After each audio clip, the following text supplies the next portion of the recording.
تعمیل میں میں حاضر ہو گیا ہوں۔ اتنی استطاعت تو نہیں ہے کہ کوئی تفصیلی گفتگو کر سکوں، صرف آپ کی دعائیں لینے میں اس وقت حاضر ہوں۔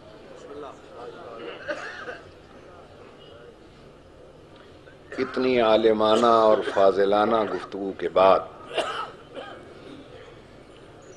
مجھ جیسے طالب علم کے عزم میں تزلزل، زبان میں ارتعاش اور بیان میں بے ربطی کا ہونا ایک لازمی امر ہے۔ ایک جلیل القدر عالم اپنے مواعظ حسنہ سے آپ حضرات کو مستفیض فرما رہے تھے۔ ناطقہ ان کے کام و دہن کے بوسے لے رہا تھا، عرش کی فضائیں ان کے بیان کی جاذبیت سے سمٹ رہی تھیں، اور محراب قدس کے نمازی ان کے حسن تکلم کی طرف اپنے سجدوں کا رخ موڑ رہے تھے۔ اب ان کے بعد میں ما لا یدرک کلہ لا یترک کلہ کی ڈھارس لے کر صرف اتنا عرض کروں کہ آپ نے بڑا تفصیلی بیان مباہلے سے متعلق سماعت فرمایا۔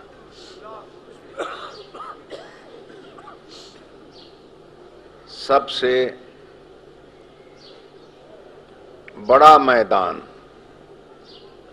جس کے مقابلے میں خیبر و خندق کی کوئی حیثیت ہی نہیں، اس لیے کہ بڑا میدان وہی ہوتا ہے جہاں نظریات کی ٹکر ہو۔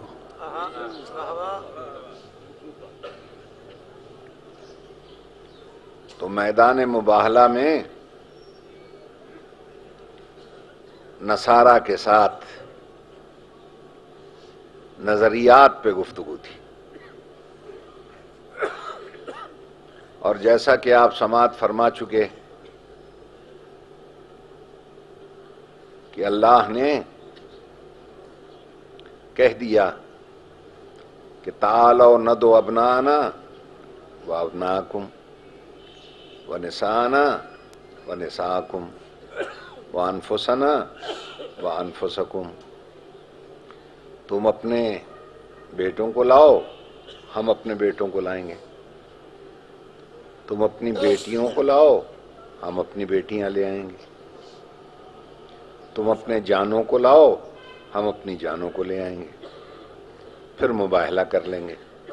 فَنَجْعَلْ لَعْنَةَ اللَّهِ عَلَى الْكَاذِبِينَ، اور مستقل قرار دے دیں گے اللہ کی لعنت جھوٹوں پر۔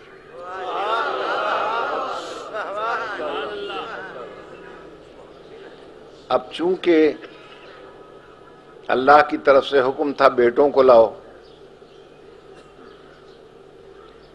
نبی اکرم کا کوئی بیٹا تھا نہیں، ہوئے اللہ کو پیارے ہو گئے، تو مرید ہی پیر کے بیٹے ہوتے ہیں۔ اب ان کے ذہن میں یہ بات آئی کہ ہو نہ ہو ہمیں اپنا بیٹے کی جگہ لے جائیں گے، تیاریاں کی گئیں، ساری رات مدینے کے حمام کھلے رہے،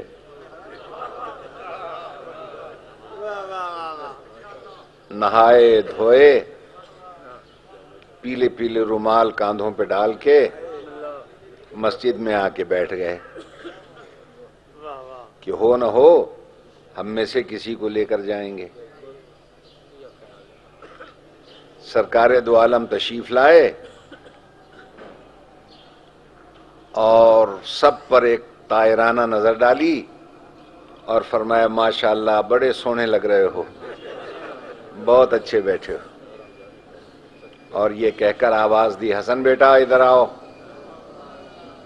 انگلی تھما دی، پھر چھوٹے شہزادے سے کہا حسین کو دو، اسے گود میں اٹھا لیا، اور جب لے کر چلنے لگے تو حاضرین نے کہا یا رسول اللہ یہ کیا ہو رہا ہے؟ کہ یہ ہیں میرے ابنانا، حسن اور حسین یہ ہیں میرے ابنانا. انہوں نے کہا یہ تو ابنانا ہے، اور ہم کہ تم اب نہ آنا، یہیں بیٹھے رہو. جی.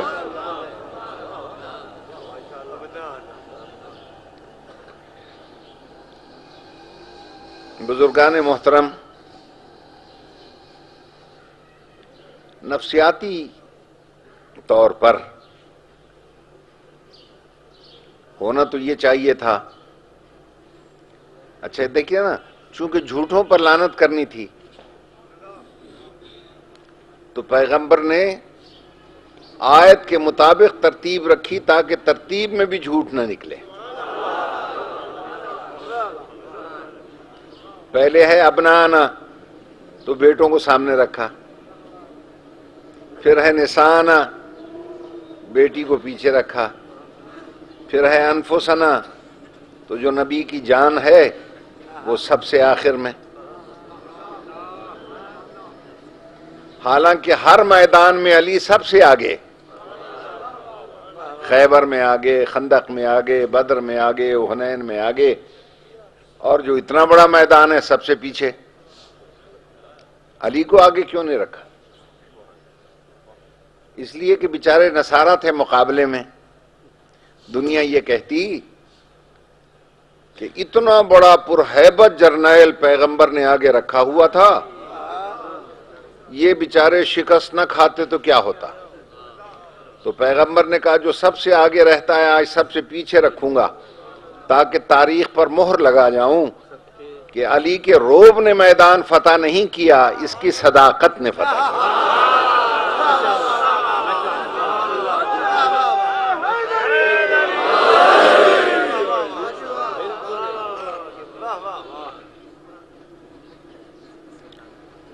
اچھا، جب ماں باپ دونوں جا رہے ہیں تو ہونا یہ چاہیے تھا نفسیاتی طور پر کہ ایک بچہ ماں کے حوالے کر دیتے، ایک باپ کے حوالے کر دیتے، اور خود جیسے وہ آئے ہیں فارغ ہاتھوں کے ساتھ مقابلہ کرنے، یہ بھی شہنشاہی ادا کے ساتھ خالی ہاتھ چلے جاتے. لیکن پھر پیغمبر نے یہ دیکھا کہ آنے والا متعصب مورخ یہ لکھے گا کہ میدان مباہلہ میں ان بچوں کا جانا کوئی خاص بات نہیں ہے. بچوں کی عادت ہوتی ہے جہاں ماں باپ جاتے ہیں بچے ساتھ ہو لیتے ہیں. لہذا ایک کو گود میں اٹھاؤں گا، ایک کو انگلی تھما کر لے جاؤں گا تاکہ دنیا پر یہ بھی واضح ہو جائے کہ اس میدان میں یہ ماں باپ کے ساتھ آئے نہیں، بحکم خدا لائے گئے ہیں. ابھی قبلہ و کعبہ سے آپ سن چکے کہ انہوں نے جب دیکھا ان بچوں کو تو کہا کہ ان کے بڑے پادری نے ان سے مباہلہ نہ کرنا، وہ چہرے دیکھ رہا ہوں کہ اگر پہاڑ کو اشارہ کریں تو اپنی جگہ سے ہٹ جائیں.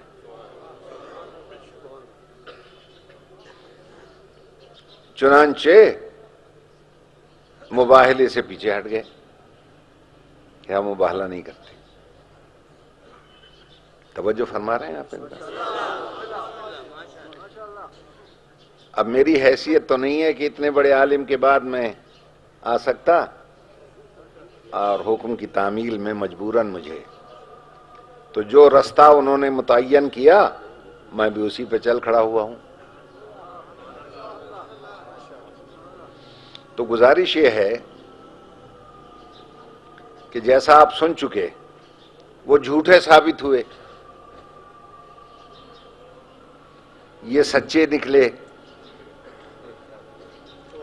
اور جیسا کہ آپ سماعت فرما چکے اللہ نے کہا جھوٹوں پر خدا کی لعنت ہوگی. اب میں یہ سوال کرتا ہوں، ملت مسلمہ میں سے کون سا ایسا فرقہ ہے جو عیسائیوں پہ لعنت کرتا ہو؟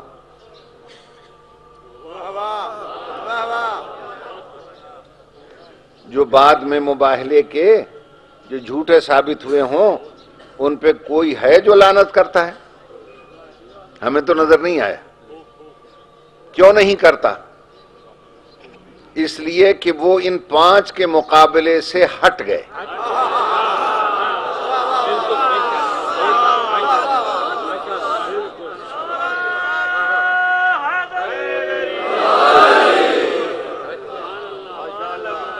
تو جو ان کے مقابلے سے ہٹ گیا لعنت سے بچ گیا، اور جو ڈٹ گیا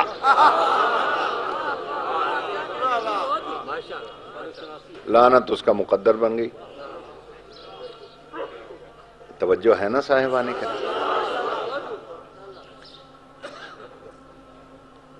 اچھا دیکھیے، ساری دنیا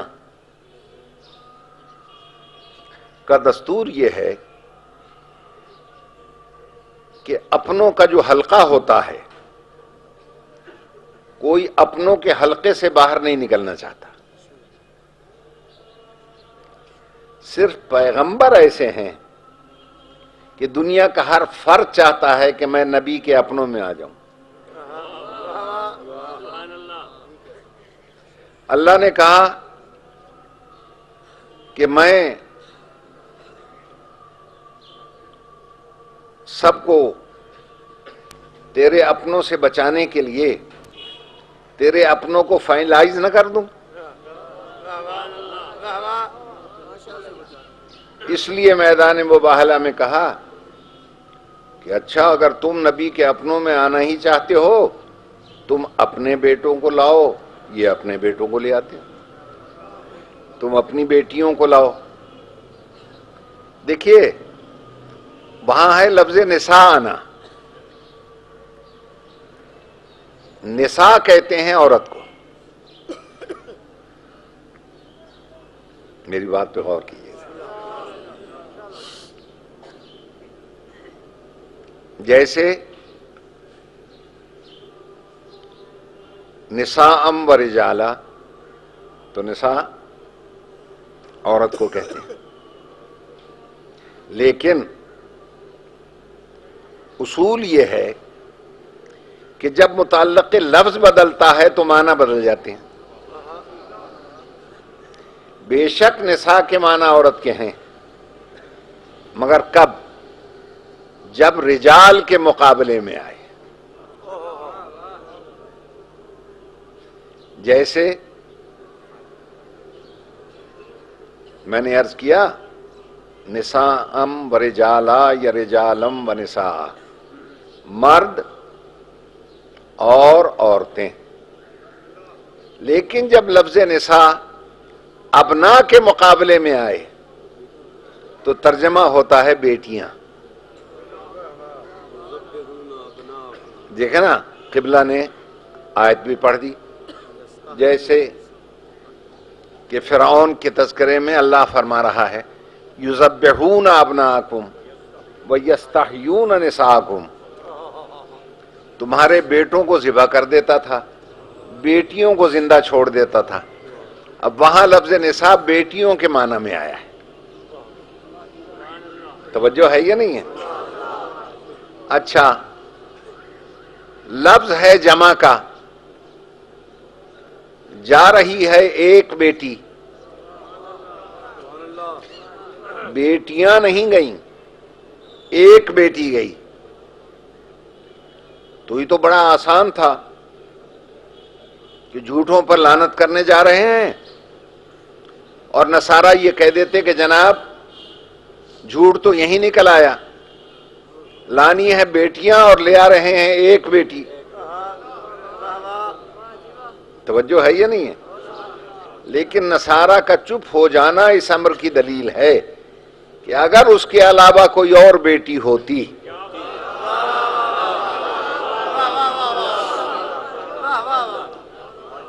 تو پیغمبر یقیناً اسے ساتھ لے جاتے.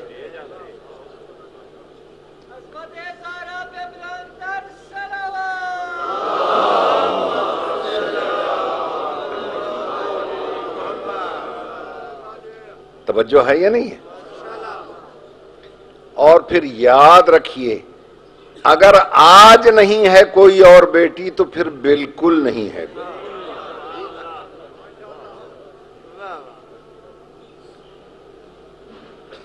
اس فتح عظیم کے بعد جب یہ واپس آئے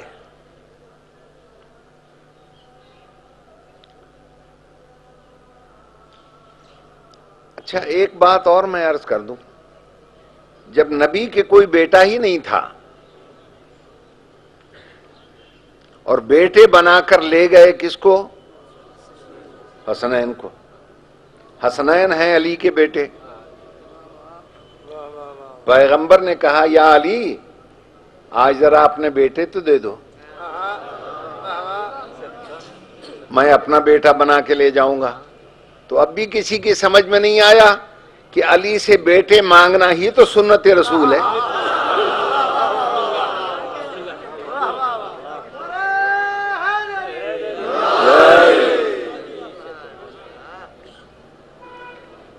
چنانچہ جب یہ دونوں بچے واپس آئے ہیں تو خود مولا علی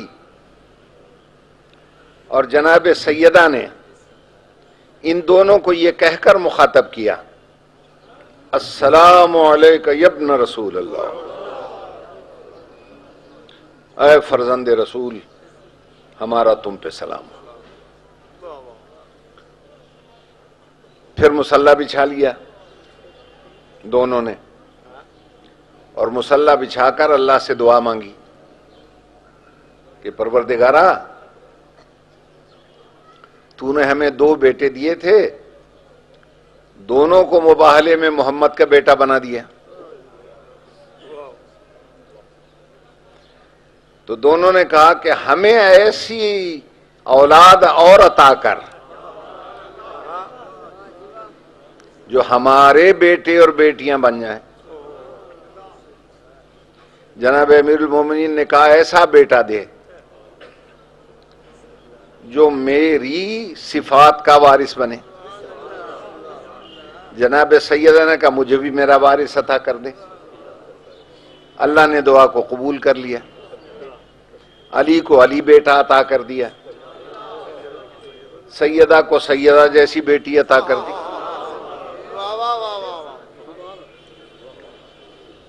چنانچہ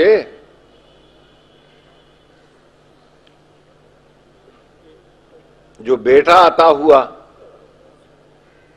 اس کا نام تھا عباس. مظہر العجائب کا مظہر العجائب بیٹا، علی کا علی بیٹا، افواج حسینی کا کمانڈر ان چیف. توجہ ہے نا صاحبہ؟ جس کی بارگاہ میں جب نیاز پیش کی جاتی ہے تو اسے حاضری کہا جاتا ہے. دیکھیں نا باقی جتنے ائمہ اطہار ہیں ان کی نیاز کو نیاز کہتے ہیں اور غازی کی نیاز کو حاضری کہتے ہیں. کیوں؟ کبھی غور کیا؟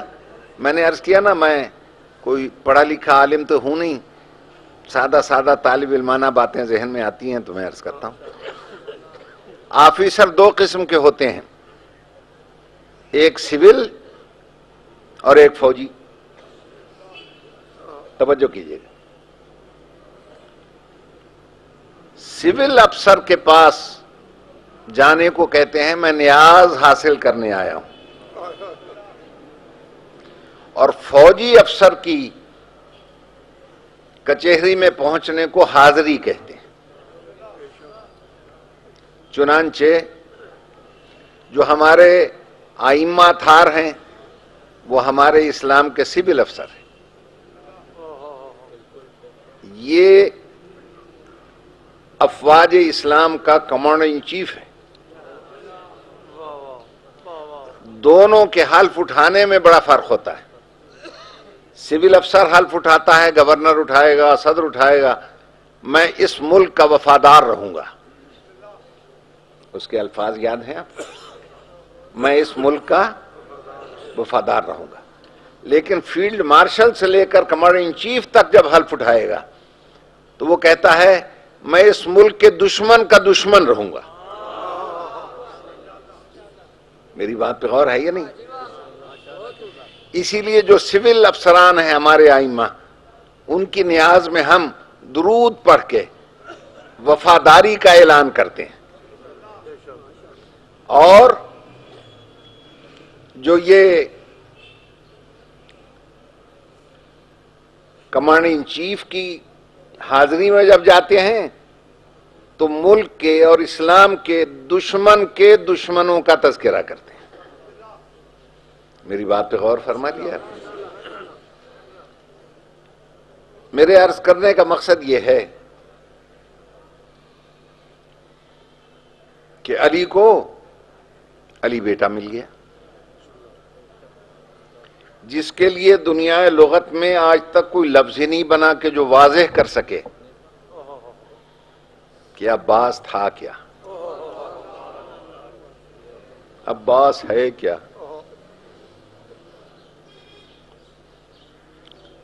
دیکھیے نا، بلا اختلاف فرقہ واریت میں نے دیکھا کہ ہر خطرے کے وقت اس کا پرچم گھروں پہ لہراتا نظر آتا ہے. میں گیا تھا جب زلزلہ آیا تھا کشمیر میں، تو جب میں وہاں گیا تو مسجدوں سے اعلان ہو رہا تھا بلا اختلاف فرقہ واریت کے، اپنے گھروں پہ علم لگاؤ. تو میں نے ایک مولانا سے پوچھا، میں نے کہا آج علم لگانے کے لیے کیوں اعلانات ہوتے ہیں؟ انہوں نے کہا جناب مجبوری ہے ہماری، زلزلہ آیا سب مکانات منہدم ہو گئے سوائے ان گھروں کے جس پر غازی کا علم تھا.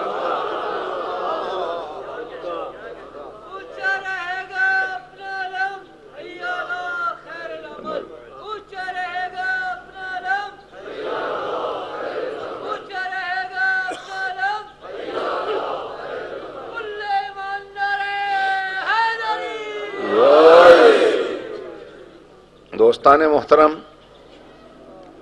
اسی لیے روایات میں آپ کو ملے گا کہ جو غازی کے علم کے نیچے یا سرکار کے روضے میں کوئی دعا مانگے گا ان کے واسطے سے، تو خداوند عالم نے وہاں مخصوص فرشتوں کی ڈیوٹی لگائی ہوئی ہے کہ جو عباس کہ علم اور اس کی ذریح کے پاس آ کر کسی تمنا کا اظہار کرے، فوراً اس کی تمنا کو پورا کر دو، اور اگر اس کے حق میں مفید نہ ہو تو اجر محفوظ رکھو، قیامت کے دن فوراً اس کا اجر عطا کر دے. میں گیا نجف اشرف، میں نے حضرت آیت اللہ خوئی صاحب کی خدمت میں پہنچ کر پوچھا کہ میں نے علماء سے یہ روایت سنی ہے، کیا درست ہے؟ فرمانے لگے ہاں درست ہے. میں نے کہا یہ غازی کے لیے کیوں مخصوص فرشتوں کی ڈیوٹی ہے، باقی شہداء کے لیے نہیں ہے؟ خدا کی قسم انہوں نے اپنا امامہ اتار دیا اور آنکھوں میں آنسو آ گئے ان کے. حضرت آیت اللہ فرمانے لگے برخوردار، بات صرف اتنی ہے چونکہ کربلا میں اس کی اپنی کوئی تمنا پوری نہ ہوتی، اس لیے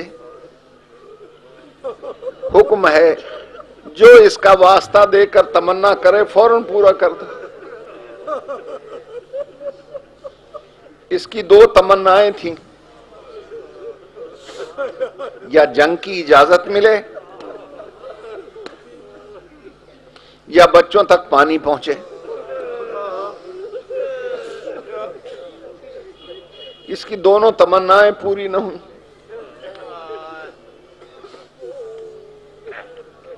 لیکن اس کی فضیلت کے لیے ایک ہی لفظ کافی ہے کہ افواج حسینی کا علمبردار ہے. محمد جیسے سردار کی فوج کا علم علی جیسے سپہ سالار نے 23 سال اٹھایا ہے. 23 سال. لیکن جب آپ کی زبان سے نکلتا ہے لفظ علمبردار، ایمان سے بتائیے کس کا خیال آتا ہے؟ اس 23 سال اٹھانے والے کا. خدا جانے چند گھنٹے کس ادا سے علم اٹھایا کہ لفظ علمدار اپنے نام کے ساتھ خاص کرا کے چلا گیا. اور صاحبان ذوق کے لیے ایک جملہ اور کہتا ہوں، چند گھنٹے سوکھی مشق اٹھا کر قیامت تک کے لیے ہر ماشکی کو بہشتی بنا گیا.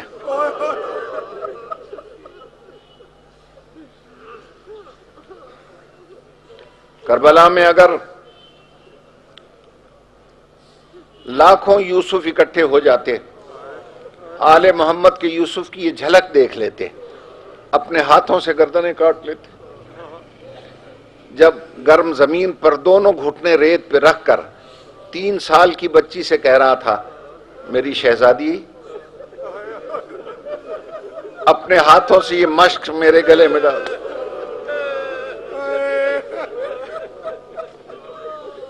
تیرے ہاتھوں سے مشق میرے گلے میں پڑے تاکہ قیامت کے دن مجھے کوئی عباس کہہ کے نہ بلائے، وہاں پر بھی آواز آئے سکینہ کا ماشکی ادھر آ، تیرا ماشکی بن کے جانا چاہتا ہوں.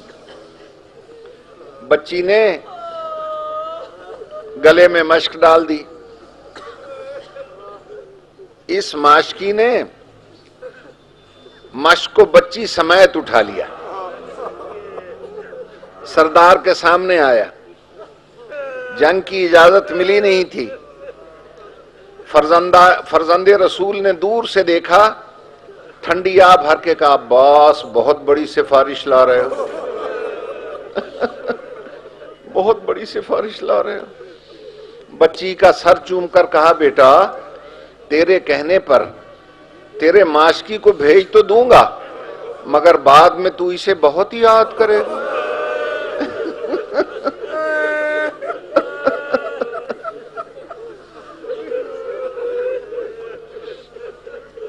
بہت یاد آئے گا تجھے. وہ جھکتے جھکتے مولا کے قدموں تک پہنچ گیا. کہا عباس کیا بات ہے؟ کہا کہ مولا میں مرنا چاہتا ہوں. کہا مرنا چاہتے ہو؟ تو میری فوج کا علمبردار ہے. ٹھنڈی سانس لے کر کہتے ہیں وہ فوج کہاں ہے جس کا میں علمبردار؟ میرے سپاہی تو کوثر پہ میرا انتظار کر رہے ہیں. تو صرف ایک فقرہ کہا، اچھا جاؤ مشق پانی سے بھر لو. یہ نہیں کہا کہ پانی لے آؤ، لے آؤ کا حکم ہوتا قیامت آ جاتی پانی آ کے رہے. جاؤ بھر لو، یہ مشق پانی سے بھر لو. یہ بھر لو کا حکم کیوں دیا یہ پھر کبھی زندگی رہی تو عرض کروں گا. ناظر صاحب نے مجھے حکم دیا تھا شہزادہ علی اکبر کے بارے میں، مگر مجھ میں ہمت ہے نہیں. میں چونکہ میرے نام میں بھی یہ لفظ شامل ہے سرکار غازی کا، اس لیے میں ان کی حاضری کے لیے چند جملے عرض کر کے اور انہی کے واسطے سے اپنی صحت کی دعا بھی کر لوں گا. میرے محترم سامعین، بچی کو اٹھایا ہوا اور سیدھے خیمے کے در پہ آئے. اما فضہ سے کہا ذرا یہ میری امانت تو سنبھالیں، میں ذرا مشق بھرنے جا رہا ہوں. بچی کو جناب فضہ کے حوالے کیا. میرے استاد مرحوم نے لکھا کہ چونکہ جنگ کی اجازت تو ملی نہیں تھی، گھٹنوں کا زور لگا کر نیام سوید تلوار کو 2 ٹکڑے کر کے مولا کے قدموں میں ڈال دی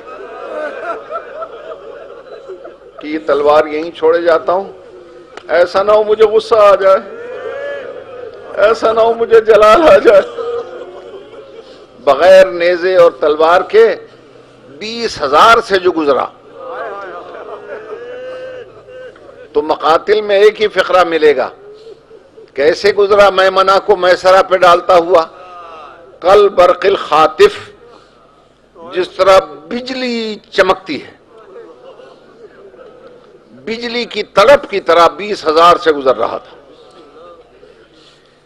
بی بی فضہ جو خیمے کے در پہ کھڑی تھی دوڑی ہوئی اندر گئی، آواز دے کے کہتی ہے سیدانیوں جلدی آؤ، غیر سیدانیوں جلدی آؤ۔ کہا اماں کیا بات ہے؟ کہ تم پوچھا کرتی تھی بابا خیبر میں کیسے لڑے ہوں گے، خندق میں کیسے لڑے ہوں گے، بابا کی جنگ دیکھنی ہے، بھائی کا جانا تو دیکھو۔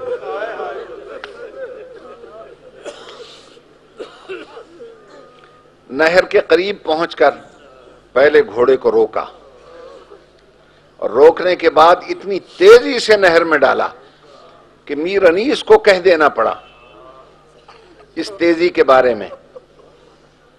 موج دریا میں ہے بجلی کا سما آج تلک، موج دریا میں ہے بجلی کا سما آج تلک، اور پشت ماہی پہ ہیں ٹاپوں کے نشان آج تلک۔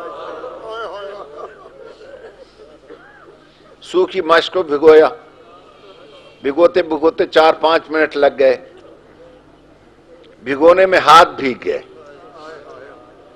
زرہ سے ہاتھوں کو خشک کیا اور دنیا کی انوکھی دعا مانگی، پروردگارا میں پانی لینے آیا، میرے ہاتھ بھیگ گئے، ہاتھ ایسے عالم میں بھیگے ہیں کہ شہزادیوں کے ہونٹ خشک ہیں، یہ میری وفا کے دامن پہ داغ لگ گیا، جب میرا ان خشک ہونٹوں کا آمنا سامنا ہو تو یہ بھیگے ہوئے ہاتھ میرے ساتھ نہ ہو، مجھے وہ ہاتھ ہی نہیں چاہیے۔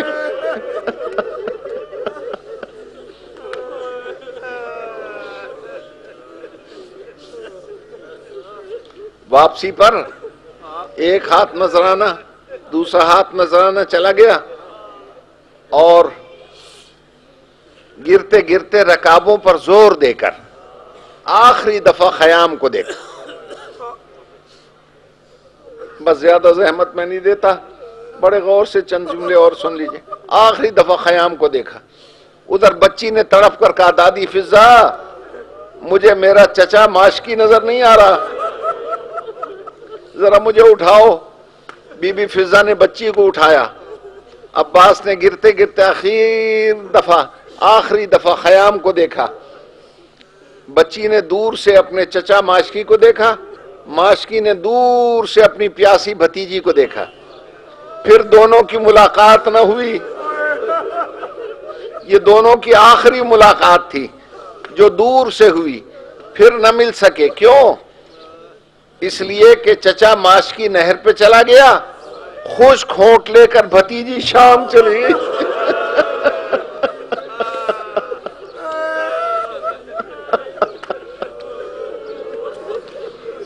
ماشکی نہر پہ چلا گیا، بھتیجی شام چلی گئی، وہ نہر سے نہ آیا، وہ شام سے نہ آیا۔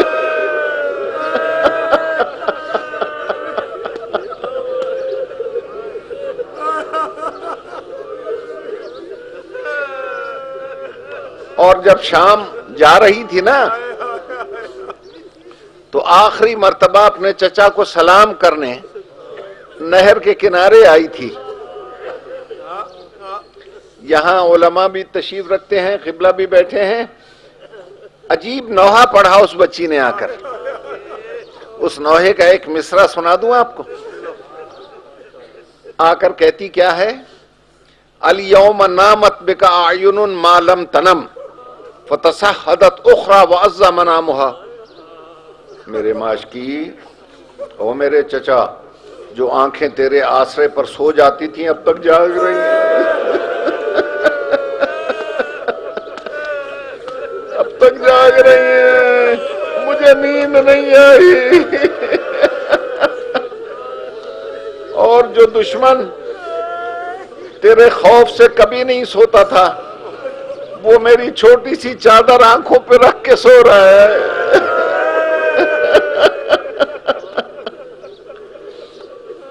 چلی گئی۔ عزیزان محترم، اللہ آپ کو کسی غم سے آشنا نہ کرے۔ اور مظلوم کربلا پہنچے بھائی کی لاش پہ، کیسے پہنچے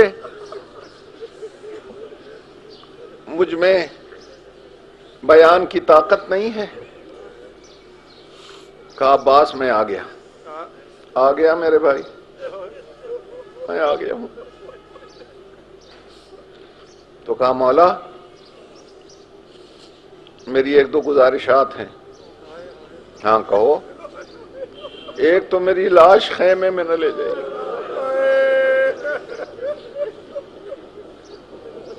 تاکہ مفتوحہ نہر پر میرا قبضہ رہے، اور دوسرا امام زین العابدین کو میرا سلام کہے، اور اس کو کہیں کہ تیری امامت کا اقرار کر کے دنیا سے جا رہا ہوں۔ اور ایک میری طرف سے گزارش کر دیں امام زین العابدین سے کہ جب شام سے واپس مدینے آئے نا، میری اماں کو میرا سلام۔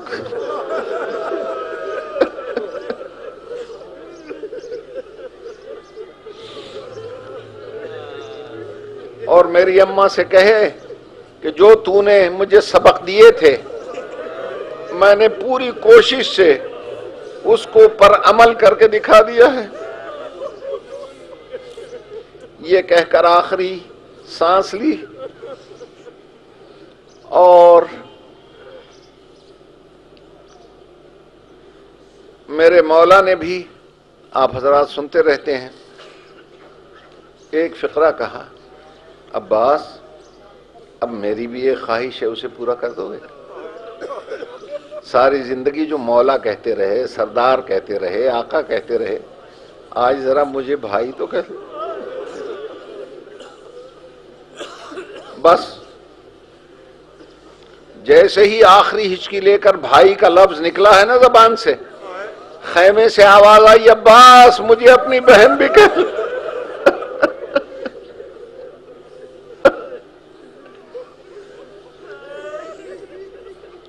امام زین العابدین علیہ السلام نے اس فرض کو ادا کیا جو عباس کی خواہش تھی۔ جب واپس مدینے آئے تھے نا، اور بشیر سے کہا جا خبر کر دے کون آ گیا، اور گلے میں ایک سیاہ شال ڈال دی۔ جب وہ مدینے کی گلیوں سے گزر رہا تھا لوگوں نے گھیر لیا، مل خبر مل خبر، کیا خبر ہے کیا خبر ہے؟ اس نے کہا الخبر عند قبر رسول اللہ، روضہ رسول پہ بتاؤں گا جا کر کیا ہوا۔ اور جیسے ہی روضہ رسول نظر آیا چیخ مار کے کہتا لوگوں قتل الحسین بکربلا، حسین کربلا میں مارے گئے، بلا جرم ولا خطا، بے جرم و خطا مارا گیا نواسہ رسول۔ تو وہ کہتا ہے مجھے نہیں بھولتا ایک دروازے کا کھلنا، اس سے ایک بیمار بچی کا ماتھے پہ پٹی باندھ کے نکلنا، ٹھوکر کھا کے گرنا، اسے اٹھانے کے لیے ایک سفید بالوں والی ضعیفہ کا نکلنا، اور میرے قریب آ کر پوچھنا کون مارا گیا، کہاں مارا گیا۔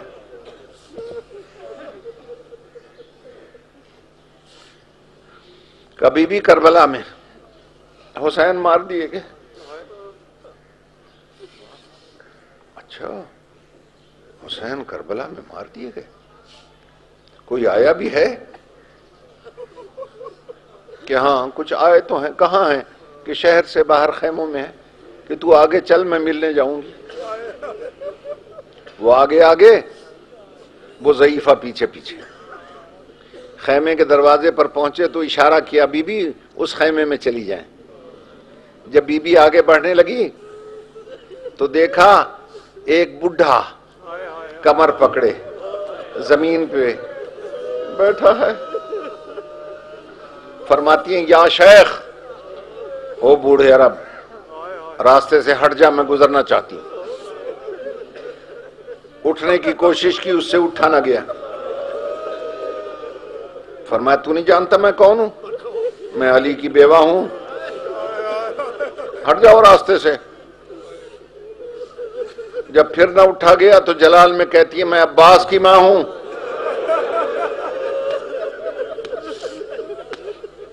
راستے سے ہٹ جاؤ.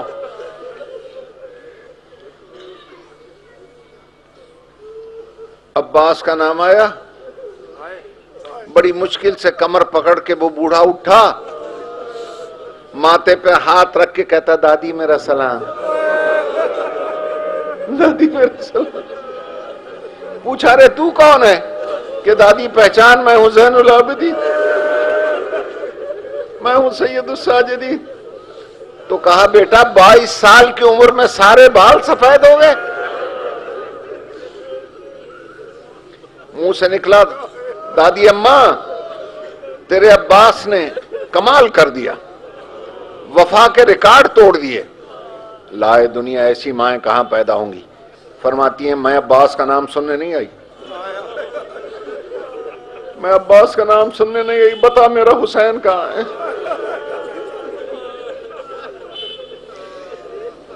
اتنے میں ایک بچے نے اس ضعیفہ کا دامن پکڑا, کہا تو کون ہے؟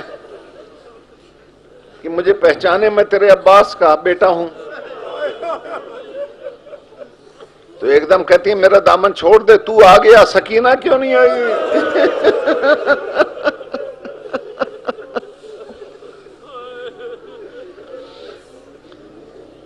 کہا تیرے عباس نے کمال کر دیا.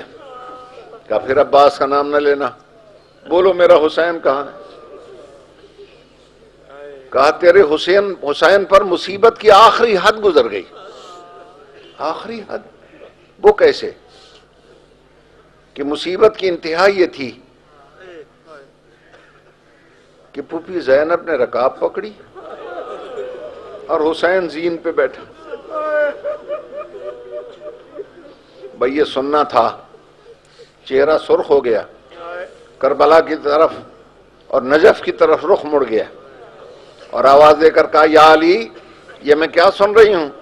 زینب رکابیں پکڑتی رہی, تو اسی عباس کو وفادار کہتا تھا.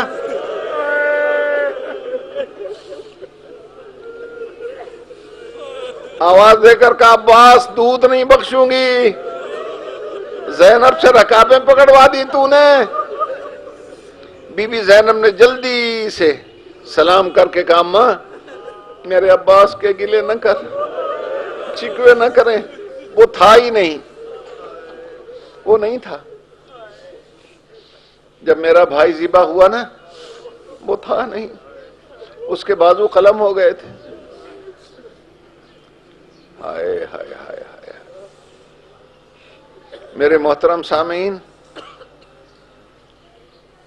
خدا آپ کی اس عبادت کو قبول فرمائے. تو صرف اتنا پوچھا میرے عباس نے وفا کی تھی پوری؟ اماں حد کر دی وفا کی عباس.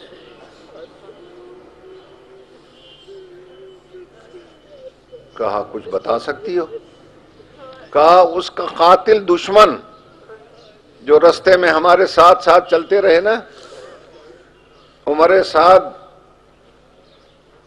وغیرہ شمر سے پوچھ رہے تھے بتا جب تیرا خنجر چل رہا تھا حسین کیا کہہ رہے تھے؟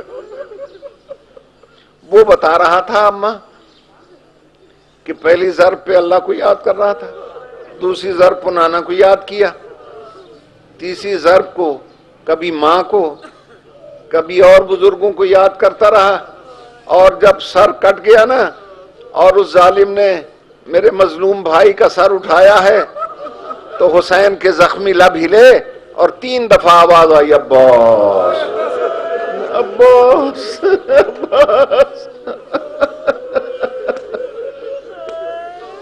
ساری زندگی ام البنین روتی رہی عباس اگر تو نہ مارا جاتا میرا حسین بچ جاتا میرا حسین بچ جاتا. یہ واقعات اس لیے بیان کیے جاتے ہیں تاکہ وہ کلمہ پڑھنے والے جو آپس میں بھائی بھائی کہلاتے ہیں ان کو علم ہو جائے کہ بھائی کی وفا کیا ہوتی ہے، ان کو علم ہو جائے کہ بھائیوں میں کیا پیار ہونا چاہیے، کیا سلوک ہونا چاہیے. کسی فرقہ واریت کی پروپیگنڈے میں پڑھنے کی بجائے ہر کلمہ گو آپس میں بھائی بھائی ہے، اس کو وہی ایک دوسرے کے ساتھ وفا کا حق ادا کرنا چاہیے جو غازی عباس نے امام حسین کے ساتھ وفا کا حق ادا کیا. اللہ میرے بھائی بخاری صاحب کی اس عبادت کو قبول فرمائے. خدا بند عالم بیماروں کو شفائے کاملہ عطا فرمائے. ملت مسلمہ میں اتحاد، اتفاق، محبت اور مودت کی دولت کو تقسیم کر دے اور ہمارے اس آشیانہ مبارک پاکستان کو دشمن کی نظر سے محفوظ رکھے. اللہ آپ سب کو آباد رکھے بھائی. زندگی رہی تو پھر کبھی انشاءاللہ. خدا حافظ.